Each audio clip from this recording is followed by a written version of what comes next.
네, 오늘 우리가 함께 살펴볼 성경 본문은 산상수훈 혹은 팔복에 대한 가르침이라고도 불리는 가르침 가운데 첫 번째 부분인 마태복음 5장 1에서 3절까지입니다. 성경 마태복음 5장 1에서 3절을 펼쳐주시기 바랍니다.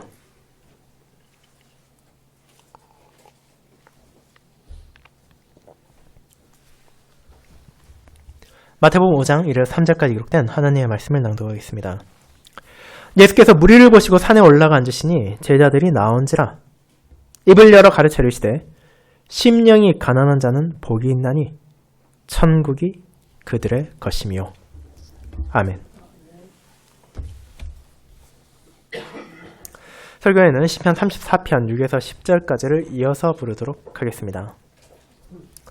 사랑하는 주 예수 그리스도 안에 있는 형제 자매님들, 여러분은 어떤 사람이 복된 사람, 복받은 사람, 복이 많은 사람이라고 생각하십니까? 세상에서는 그런 사람들에 대해 나름의 기준을 가지고 있습니다. 일반적으로 사업에 성공하거나 높은 직위를 쟁취한 사람을 복이 많다고 여기는 경향이 있습니다. 복권에 당첨되거나 주식이나 부동산 같은 투자에 성공하여 큰 부를 얻은 사람을 복이 있다고 말하기도 합니다. 그 외에도 다양한 영역에서 우리는 누군가를 동경하거나 질시하며 왜 저 사람과 같은 복이 나에게는 주어지지 않는가라는 생각을 할 때도 있습니다. 그 모든 것을 생각하면 세상과 사회는 이런 복에 대해 자신의 능력만으로 되는 것이 아니라 무언가 운적인 요소가 개입되었고 그것이 그 사람에게 유리하게 작용될 때 그것을 복이라고 생각하는 경향을 가집니다. 그렇게 어떤 사람이 복을 받았다는 것은 결국 그 과정에 있어서나 그 결과에 있어서 사람이 통제할 수 없는 행운이 있었다는 생각이 기반에 있다는 것입니다. 그렇다면 신자로서 우리는 복에 대해 어떻게 생각해야 합니까? 우리는 성경에서 종종 복받은 자 혹은 복된 자의 모습을 볼 수 있으며 그런 복에 대한 실제적인 여러 구절을 읽을 수도 있습니다. 그런데 이 말씀들을 살펴볼 때 정말로 하나님께서 말씀하시는 복이 이 세상이 말하는 복과 동일하다고 생각하십니까? 여러분 그렇지 않다는 것을 아시게 될 것입니다. 신자가 말하는 복이란 세상이 생각하는 우연의 결과나 행운의 작용이 아닙니다. 오히려 성경은 그 복에 대해 실제적인 사람의 삶이라고 가르칩니다. 그에 대해 가장 잘 알려주는 본문 가운데 하나가 오늘 우리가 함께 읽은 마태복음 5장입니다. 산상수훈이라고도 불리고 팔복에 대한 가르침이라고도 불리는 이 내용에서 예수님께서는 자신의 제자들에게 과연 어떻게 살아가는 것이 복된 것인지를 알려주십니다. 그리고 여러분이 이 내용들을 자세히 읽어보신다면 그것이 결코 우리가 일반적으로 기대하는 복의 모습이 아니라는 것도 깨닫게 되실 것입니다. 이런 복된 자의 모습 가운데 상당수는 오히려 우리가 피하고자 하는 것이며 사실 그다지 기뻐하지 않는 모습이기 때문입니다. 그렇게 우리는 이 부분을 통해 하나님께서 자신의 백성들에게 무엇을 원하시는지 그리고 어떤 삶이 우리가 정말로 지향해야 할 복된 삶인지를 알아야 할 필요가 있습니다. 아무리 세상이 복된 자라고 우리를 칭한다 하더라도 정작 그 모습이 하나님 앞에서 복되지 않는다면 우리에게 어떤 의미도 없기 때문입니다. 저는 이와 같이 주님께서 가르치시는 복된 자의 삶의 모습을 전하는 설교의 시작을 천국을 상속받을 심령이 가난한 자라는 제목으로 설교하고자 합니다. 그리고 이를 통해 심령이 가난한 자가 어째서 복된 것이며 그들에게 어떤 약속이 주어졌는지를 함께 고백함으로 우리가 진실로 주님께서 말씀하신 복된 자의 모습을 갈망하고 또 그와 같은 모습을 이 세상에 나타낼 수 있기를 소망합니다. 죄송합니다. 이를 첫 번째, 심령이 가난한 자는 어떤 사람입니까? 두 번째, 그들에게 주어진 약속은 무엇입니까? 라는 대지로 나누어 보겠습니다. 먼저 심령이 가난한 자는 어떤 사람인지에 대해 알아보도록 하겠습니다. 형제자매 여러분, 여러분은 산상수훈이라고도 불리는 이 마태복음 5장과 또 동일한 내용을 전하는 누가복음 6장의 내용에 대해 아마도 알고 계실 것입니다. 어쩌면 과거의 설교에서 접했을 수도 있고 혹은 다른 방식으로 이 안에 담긴 내용을 읽거나 보았을 수도 있습니다. 그리고 그에 대한 여러분의 인상은 어땠습니까? 여러분 어떤 방식으로 이 본문을 지금까지 이해하고 계셨습니까? 사람들은 이 부분에 대해 그저 이 땅에서 성도들이 많은 고난을 당하기도 하니 예수님께서 그들에게 막연한 위로를 주었다라고 생각할 수도 있습니다. 여러 상황이 안 좋고 슬픔을 겪는 이들에게 그래도 언젠가는 너희에게도 좋은 날이 찾아올 것이라고 하는 것처럼 들릴 수도 있습니다. 하지만 정말로 예수님께서 그런 뜻으로 이 말씀을 하셨다 생각한다면 그것은 본문을 완전히 잘못 이해한 것입니다. 물론 이 안에 나타나는 가르침에는 미래에 대한 약속도 포함되어 있는 것이 사실입니다. 하지만 그 약속은 결코 막연한 것도 아니고 추상적인 것도 아닙니다. 이는 하나님께서 선포하신 분명하고 구체적인 것이며 미래만이 아니라 지금 이 순간에도 그들에게 주어졌고 그들이 경험하는 복에 대한 것이기 때문입니다.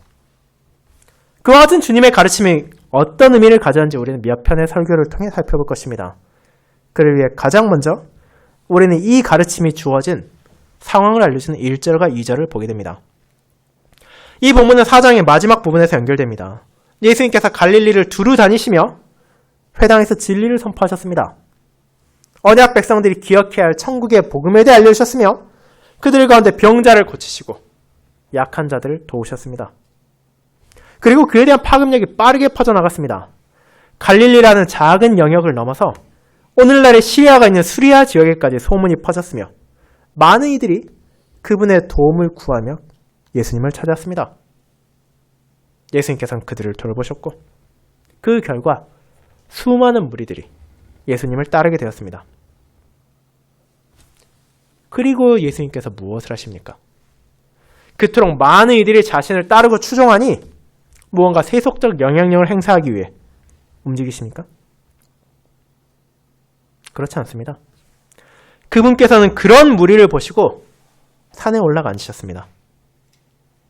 산에 올라가 앉는다는 것은 유대인들에게 여러 가지 의미를 가질 수 있습니다.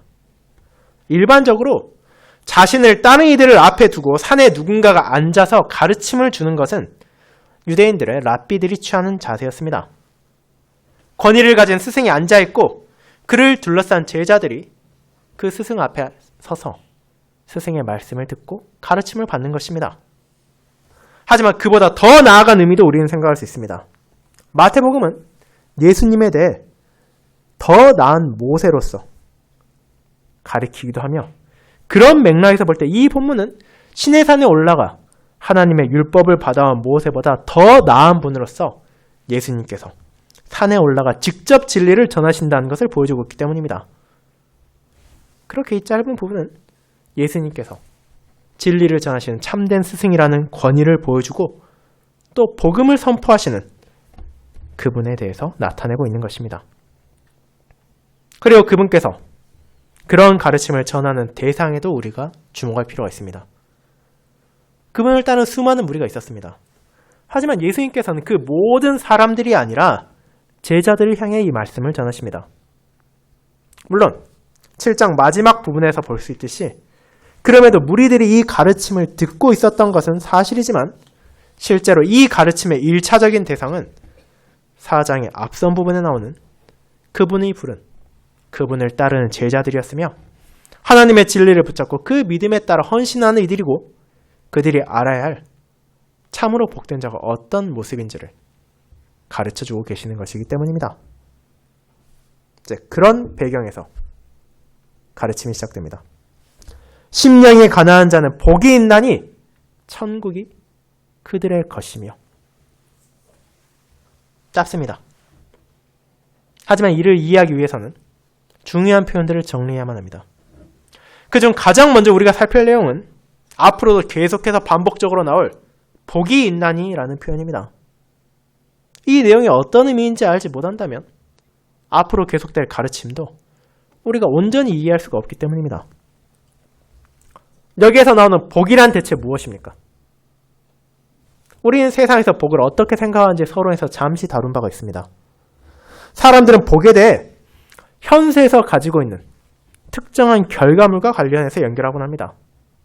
그렇게 많은 돈을 가졌거나 권력을 누렸거나 독특한 경험을 하거나 좋은 대인관계를 가지거나 혹은 훌륭한 부모를 혹은 잘 성장한 자녀를 둔 사람들에게 이 표현을 쓰곤 합니다. 하지만 그런 관념이 아무리 세상에서 지배적이라 할지라도 성경적이진 않습니다. 이것은 물질적으로, 감정적으로 만족을 누리는 사람을 향해 말하는 것이 아닙니다. 성경에서 말하는 복된 자란 무언가를 가졌기에 불리는 칭호가 아니라 오히려 특정한 형태의 삶을 살아가는 사람들을 말하고 있기 때문입니다. 이는 여러분들에게 아주 친숙한 시편에서 찾을 수 있습니다. 오늘 우리가 함께 부르던 시편 1편은 무엇을 말하고 있습니까? 그것은 복 있는 사람에 대해 말하는 대표적인 본문 가운데 하나입니다. 하지만 그 시는 복 있는 사람이 아니라 그와 대조되는 한 형태의 인물에 대해서도 말합니다. 그런데 그 사람들은 어떤 사람입니까? 복 없는 사람이 아닙니다. 그들은 악인입니다. 무언가 이상하지 않습니까? 이는 하나님 앞에서 복 있는 자란 세상에 생각하는 인간 군상과 전혀 다르다는 것을 보여줍니다. 복 있는 사람은 악을 행하지 않는 사람이며 여호와의 율법을 즐거워하고 그분의 말씀을 묵상하며 그분을 의지하는 자입니다. 그런 자들이 하나님 은혜 안에서 복을 누리고 살아가는 자들이며 그런 이들에게 주어질 영광의 약속이 있다는 것을 시편 1편은 분명하게 선언합니다. 그렇게 시편 1편은 그 어디에서도 그 복된 자가 부유하거나 권력을 가지거나 다른 어떤 형태 세상적인 것으로 정의된다고 말하지 않습니다. 그리고 우리는 동일한 관점에서 마태복음 5장을 바라보게 됩니다. 그렇지 않다면은 여전히 이 땅의 생각으로 복을 규정하고자 한다면은 도무지 이 내용을 이해할 수가 없기 때문입니다. 대체 어떤 사람이 심령이 가난한 자에게 당신이 복이 있는 사람이다 라고 말할 수 있겠습니까? 애통하는 자가 복이 있다 말한다면 정신 나간 사람이란 소리나 들을 것이며 온유한 사람은 그저 성품이 좋을 뿐이고 의에 줄이고 목마른 자, 긍휼히 여기는 자는 주변 사람들이 착한 사람, 선한 사람이라고는 인정할지언정 그런 사람 보고 저 사람이 복되다라고 말하는 일을 들을 일은 없을 것입니다. 마음이 청결한 자, 화평하게 한 자도 주변에 그런 사람이 있으면 당연히 좋겠지만 과연 복이 있는 사람이냐 물어본다면 우리도 그렇게 살고 싶냐 물어본다면 고개를 갸우뚱하게 될 것이며 의를 위해 박해를 받는 자는 복이 있는 것이 아니라 오히려 시대와 환경을 잘못 타고난 불운한 사람이라고 많은 이들이 여길 것입니다. 그렇게 마태복음 5장이 말하는 복 있는 자, 복된 자는 시편 1편과 다른 많은 구약과 신약 성경이 말하는 것과 마찬가지로 이 땅에서 물질적, 감정적으로 행복해 보이는 사람이 아니라 하나님과의 바른 관계를 맺어가는 사람, 그분의 은혜를 깨닫고 그분과 동행하며 그분의 뜻에 따라 살아가는 사람이라는 점을 기억하며 우리는 이 본문을 보아야 합니다. 그렇게 무엇이 복인지를 알게 되었다면 이제 우리는 심령이 가난한 자란 대체 누구인지를 확인해야 합니다. 참된 복이 무엇인지를 알았다면 저와 여러분도 당연히 그런 복 가운데 살기를 원할 것이며 그를 위해서는 주님께서 가르치신 내용을 주의 있게 살펴야 할 필요가 있기 때문입니다. 하지만 여기서 한 번 더 우리를 어렵게 하는 부분이 있습니다. 그것은 가난함이란 표현입니다. 우리 중 누가 과연 가난함을 좋아하겠습니까? 우리는 풍요를 좋아하고 넉넉하기를 원합니다. 그것이 무엇이 되었건 기왕이면 모자란 것보다는 차라리 넘치는 것이 낫지 않습니까? 그런데 가난함은 이와 반대됩니다. 그 대상은 다양하게 쓰일 수 있지만 결국 이 표현은 내게 있어 무언가가 부족하다는 것을, 내가 결핍되었다는 것을 알려주기 때문입니다. 그렇게 우리는 가난함을 결코 긍정적으로 보지 않습니다. 가난한 사람은 도와야 할 대상이고 손을 내밀어야 할 존재일 뿐 우리가 그런 가난함을 지향해야 한다고는 생각하지 않는 것입니다. 그런데 성경에서도 과연 가난함이 그렇게 부정적으로만 묘사되고 있습니까? 여러분의 이해에 대해 오늘 함께 앞서 읽었던 시편 34편을 돌아볼 수 있습니다. 이 시의 표제는 다윗이 어떤 상황에서 이를 노래했는지를 알려줍니다. 다윗이 아비멜렉 앞에서 미친 체 하다가 쫓겨나서 지은 시가 바로 이 시편입니다. 그런데 이 시편에서 다윗은 자신을 어떻게 묘사합니까? 이 시에서 반복적으로 나타나는 표현은 바로 곤고한 자라는 말입니다. 그리고 이 곤고한 자는 오늘 우리가 읽은 가난한 자와 동일한 의미를 가진 표현입니다. 그런데 지금 다윗이 말하고 있는 곤고한 자가 어떤 모습을 보여줍니까? 이 곤고한 자의 태도가 과연 정말로 우리가 피해야 할 나쁜 것입니까? 시편 34편을 보시기 바랍니다. 곤고한 자가 무엇을 합니까? 그는 여호와를 찬양합니다. 그가 무엇을 합니까? 여호와를 자랑합니다. 그분께 간구합니다. 그리고 그 결과가 어떻습니까? 여호와께서 그의 찬양을 받으시며 그의 간구에 응답하시고 그의 얼굴을 부끄럽게 하지 않으십니다. 그를 환난에서 구원하시고 건지십니다. 이 모든 것을 보았다면 우리가 여전히 곤고한 자가 안 좋다고 부정적이라고 말할 수 있겠습니까? 이런 놀라운 약속을 가지지 못한 풍요롭고 부유한 자보다 이 말씀을 받은 가난한 자가 오히려 훨씬 더 풍성한 은혜 가운데 있는 것 아닙니까? 그렇다면 어째서 하나님께서 그런 곤고한 자를 도우시고 살피십니까? 그 이유가 다른 데 있지 않습니다. 그들은 스스로가 온전하지 못한 자라는 것을 알고 있기 때문입니다. 내가 충분히 부유하다고 생각하는 사람은 누군가에 의지하려고 하지 않습니다. 내가 자기 문제를 충분히 해결할 수 있고 내 앞가림을 얼마든지 할 수 있는데 뭐 때문에 다른 사람이 굳이 아쉬운 소리를 하고 다른 사람의 도움을 구하며 다른 사람 앞에 자신을 낮추겠습니까? 하지만 가난한 사람은 어떻습니까? 자기가 정말로 가난하다는 걸 깨달은 사람은 자신이 부족하다는 것을 알고 있습니다. 자신이 비참하다는 것을 인정하며 내 능력으로는 환난을 헤쳐나갈 수 없다는 것을 고백합니다. 그리고 그런 관점에서 우리는 시편 34편을 다시 보며 이 가난한 자의 의미를 살펴볼 수 있습니다. 이 당시 다윗은 어떤 사람입니까? 그는 더 이상 민중의 열렬한 지지를 받고 있는 이스라엘의 장군이 아닙니다. 왕의 총애를 받아 그의 딸과 결혼한 유력한 인물도 아닙니다. 그는 자신의 나라에서 몸붙일 곳도 없는 처량한 신세였으며 하다못해 적국의 왕 앞에서 생명을 구걸하기 위해 미친 척을 해야만 했던 초라한 사람입니다. 그는 자기 문제를 해결할 능력이 없으며 자기 생명을 건질 방법도 떠올리지 못했습니다. 누군가의 도움이 없었더라면 다윗이 그 자리에 사로잡히거나 심지어 그의 목숨을 빼앗겼다 하더라도 그것은 너무나 당연한 것처럼 여겨졌을 것입니다. 그리고 그 사실을 다윗 그 자신도 너무나 잘 알고 있었습니다. 그런 곤고한 현실 가운데 다윗은 참된 신자의 자세를 깨닫게 되었습니다. 이는 과연 누가 나를 건질 수 있느냐에 대한 것입니다. 다윗은 스스로 자기 생명을 구원할 수 없었습니다. 자기를 지지했던, 자기를 총애했던 그 어떤 사람도 자기의 부르짖음을 듣지 않았습니다.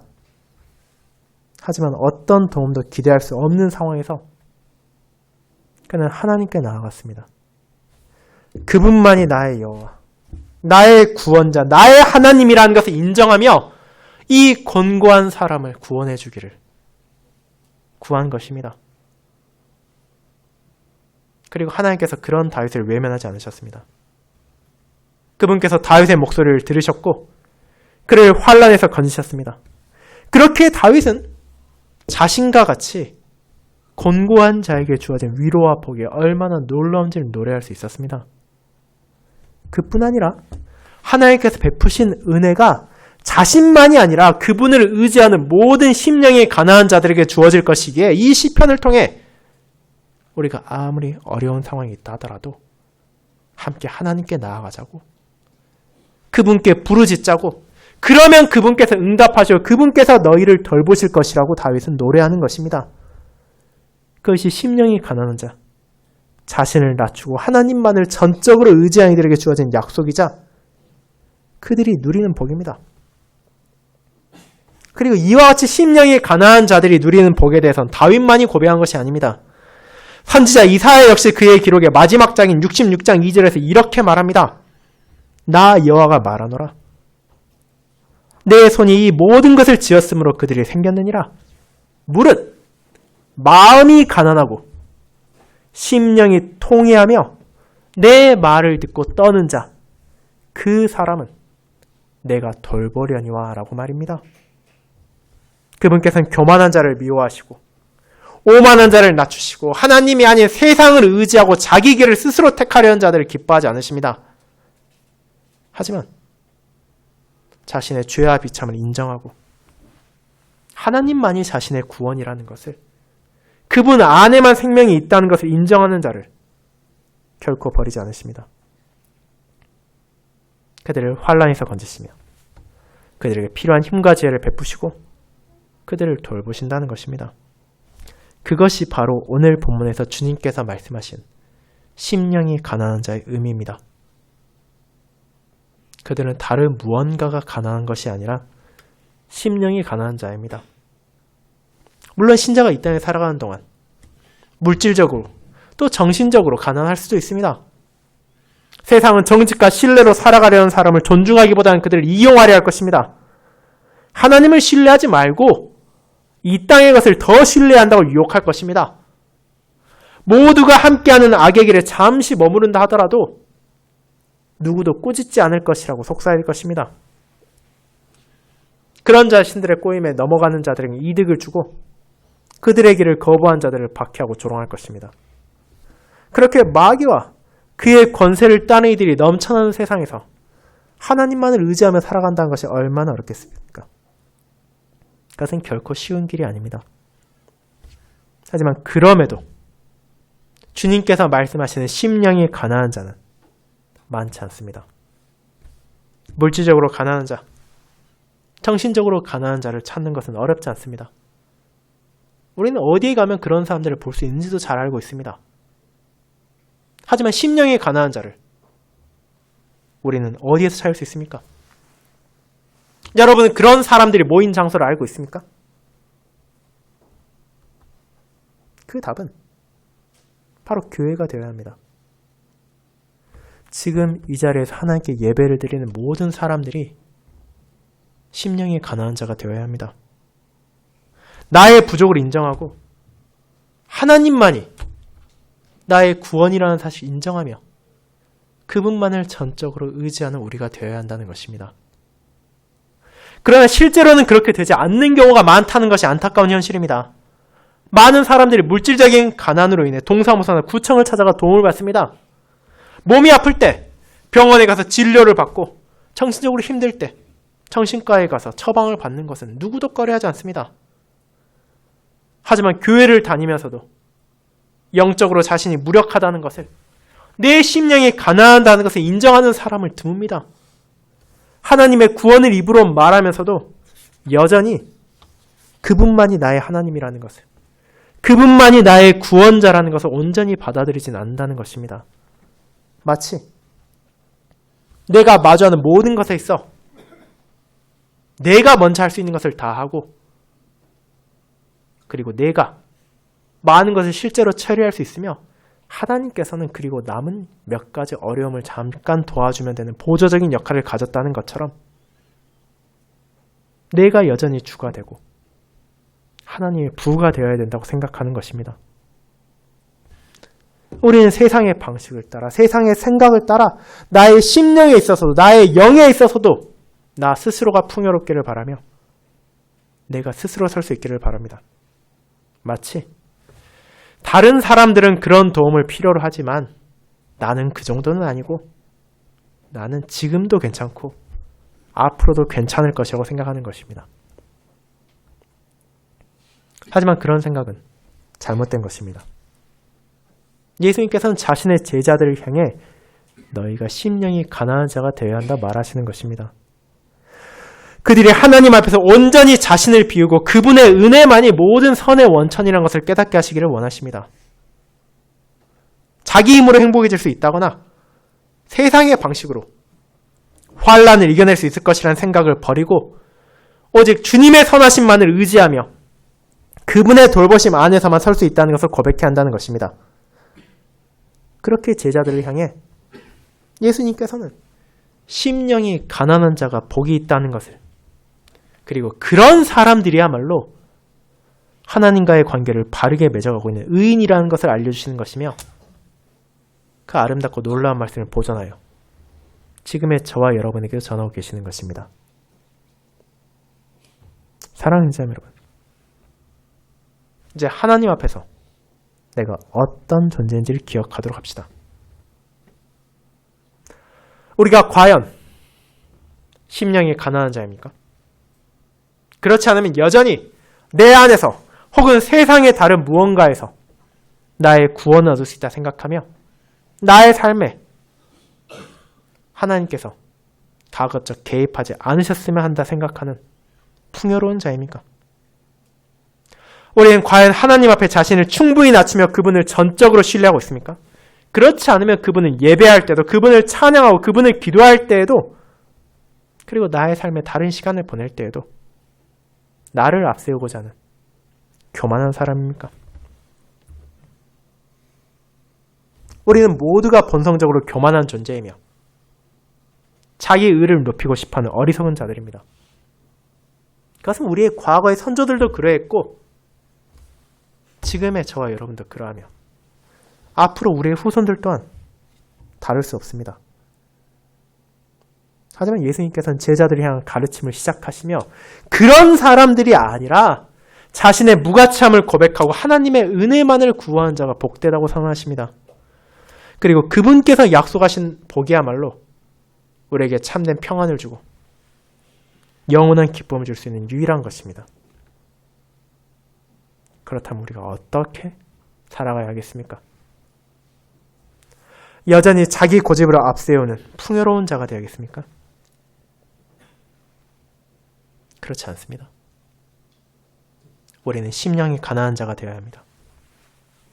눈에 보이는 물질적인 가난을 해결할 수 있는 방식이 혹은 도움을 받을 수 있는 방식이 여러 가지일 것이지만 우리의 심령의 가난은, 그리고 우리의 본질적인 죄와 비참은 오직 하나님만이 건져줄 수 있기 때문입니다. 그리고 만약 여러분이 진정으로 하나님만을 신뢰하고 그분께 나아간다면 주님께서는 우리를 외면하지 않으실 것입니다. 다윗에게 그러하셨고 수많은 믿음의 선진들에게 그러하셨듯이 그분께서 우리의 목소리에 귀를 기울이실 것이며 우리의 기도를 기뻐하실 뿐 아니라 그 기도에 응답해 주실 것입니다. 우리를 바라보시는 주님께서 자기 백성을 두려움에서 건지시고 수로에서 꺼내시며 환난에서 구원하실 것입니다. 그렇게 그런 의인들은 영원한 하늘의 약속을 받았을 뿐 아니라 지금 이 땅에서 이미 그 나라의 삶을 경험하기 시작합니다. 우리는 그 점을 이어지는 대지에서 살펴볼 것입니다. 그것이 두 번째, 그들에게 주어진 약속은 무엇입니까? 로 이어집니다. 성도 여러분, 그렇게 우리는 심령이 가난한 자가 실제로는 자신이 풍요롭다 생각하는 사람들보다 훨씬 더 풍성한 은혜 가운데 살고 있다는 것을 알게 되었습니다. 그렇게 전적으로 하나님을 의지한 자들에게 어떤 은혜가 있을 것인지에 대해 주님께서는 이어서 말씀하십니다. 천국이 그들의 것이며, 이것은 너무 엄청난 말이지 않습니까? 심지어 주님의 표현을 잘 생각해 보시기 바랍니다. 예수님께서는 그런 사람들이 언젠가 천국을 가지게 될 것이다 라고 말하지 않습니다. 이것은 현재형입니다. 천국은 이미 그들의 것이라고 분명하게 지금 선언하시는 것입니다. 어떻게 이것이 가능합니까? 심령이 가난한 자들이 천국을 어떤 방식으로 소유하고 있습니까? 이는 그들의 삶에서 이미 그 나라의 모습이 드러나고 있기 때문입니다.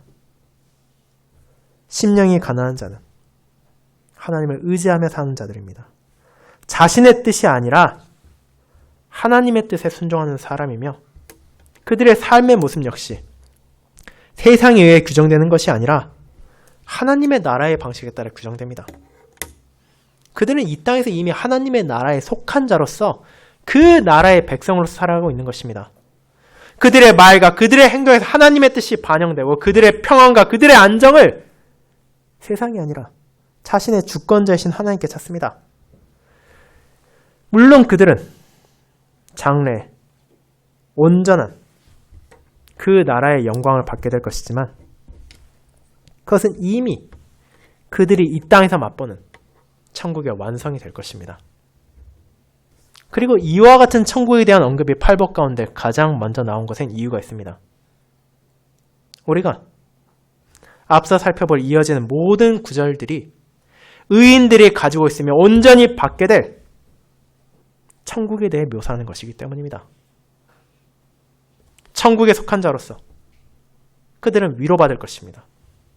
천국에서 그들은 누구도 빼앗지 못할 영원한 기업을 받을 것입니다. 천국에서 그들은 어떤 부족도 없는 풍요를 누리게 될 것이며 하나님의 온전한 긍휼을 경험하게 되고 하나님을 바라보며 그분의 아들로 일컬음받는 영광을 경험할 것입니다.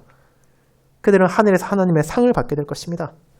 그 모든 것이 심령이 가난한 자로부터 시작하여 각각의 측면들이 다양하게 묘사되는 하나님께 순종하는 자, 의인에게 주어질 것이며 그리고 이미 주어진 것들입니다. 그것은 이 땅에서 이미 경험하는 것이며 그리스도의 날에 온전하게 될 약속입니다. 이 시점에서 우리는 잠시 5장 20절을 바라볼 수 있습니다. 내가 너희에게 이르노니 너희 의가 서기관과 바리새인보다 더 낫지 못하면 결코 천국에 들어가지 못하리라. 이 말씀은 사실상 불가능한 것을 말하는 것입니다. 서기관과 바리새인들은 정말로 철저하게 엄격하게 규칙과 규정을 지키는 사람들이었습니다. 오늘날 가장 경건한 신자를 하더라도 그들처럼 율법을 철저하게 지키기란 결코 쉽지 않습니다. 하지만 예수님께서 무엇을 말하십니까? 서기관과 바리새인 정도 되면 천국에 들어갈 수 있다 말하십니까? 그렇지 않습니다. 그들보다 더 낫지 못하다면, 그들보다 더 나은 의가 주어지지 않는다면 천국에 들어가지 못한다고 말하십니다. 그렇다면 그 의미는 무엇입니까? 서기관과 바리새인들의 의란 무엇이었습니까? 그들의 심령은 자신의 의와 자신의 공로에 대한 자신감으로 인해 풍요로웠습니다. 그들은 하나님 앞에서 가난하지 않은 자들이었습니다. 그렇게 예수 그리스도께서는 자신의 제자들을 향해 그런 방식으로 의를 얻고 천국에 가라는 것이 아니라 그렇게는 그 누구도 의를 얻을 수 없으며 천국에 들어가지 못한다고 선언하신 것입니다. 오히려 그 천국은 심령에 가난한 자들의 것입니다. 하나님을 자신의 왕으로 인정하고 그분의 뜻에 겸손히 순종하며 그분의 선하심을 전적으로 의지하는 자들만이 바로 이 가르침을 주시는 주님의 의를 받아서 그 나라의 백성으로 지금 살아가고 앞으로 살아가게 될 것입니다. 사랑하는 성도 여러분, 이렇게 우리는 제자들에게 알려주신 복된 자의 첫 번째 모습을 함께 보았습니다. 이는 산상수훈 전체를 시작하는 가르침이자 천국을 소유한 자의 모습입니다. 그와 같이 심령이 가난하지 않는 자는 아무리 많은 것을 가졌다 하더라도 결코 하나님의 나라에 들어갈 수 없습니다. 하지만 반대로 세상이 보았을 때 너무나 초라해 보이고 어떤 가치도 없다고 여겨지는 사람이라 하더라도 하나님께서는 그런 상황에 좌절하지 않고 전심으로 그분께만 나온 이들을 기쁘게 맞으시며 그들에게 하늘의 왕국이 주어졌다고 선언하십니다. 그렇다면 우리는 어떻습니까? 저와 여러분은 지금 이 땅에서 과연 천국을 가진 자로, 천국에 속한 자로 살아가고 있습니까? 이 땅에서 우리가 하나님 나라의 백성으로 살아가고 있으며 그 은혜가 나의 말과 행동에서 나타나고 있습니까? 만약 그렇지 않다면 우리는 여전히 심령이 가난하지 않은 것입니다. 나의 의가, 나의 공로가, 나의 선행이 하나님의 뜻보다 앞서려고 하는 어리석음이 제거되지 않은 것입니다. 우리가 진정으로 원하는 것은 무엇입니까? 여러분이 이 땅에 속한 자로 이 땅의 것을 얻고자 하십니까? 만약 그렇다면 여러분의 심령의 가난할 필요는 전혀 없습니다. 얼마든지 세상과 함께 살아가며 풍요를 느낄 수 있을 것입니다. 하지만 여러분이 정말로 하나님의 나라에 들어가고자 한다면, 그 나라를 소망한다면 우리는 주님 앞에 철저히 자신을 꺾어야 합니다. 이 땅과 하늘을 동시에 소유할 수 없다는 것을 기억하며 마치 이중 국적을 가진 것처럼 우리가 이 땅의 사람이면서 동시에 하늘의 사람이라는 생각을 가져서는 안 됩니다. 우리는 하늘의 왕국이 이미 나의 것이라는 사실을, 하나님의 은혜에서 내가 살고 있는 존재라는 것을 하나님과 동행하는 나의 삶을 통해 이 세상에 드러내야 하며, 우리가 세상 가운데 살아가는 동안에도 내가 이 땅이 아닌 하늘에 속한 자라는 것을 당당하게 말할 수 있는, 그리고 부끄럽지 않게 드러낼 수 있는 그와 같은 사람이 되어야 합니다. 그리고 그것은 막연하고 추상적인 것이 아니라 시편 1편이 말하는 것처럼 구체적이고 실제적인 모습입니다.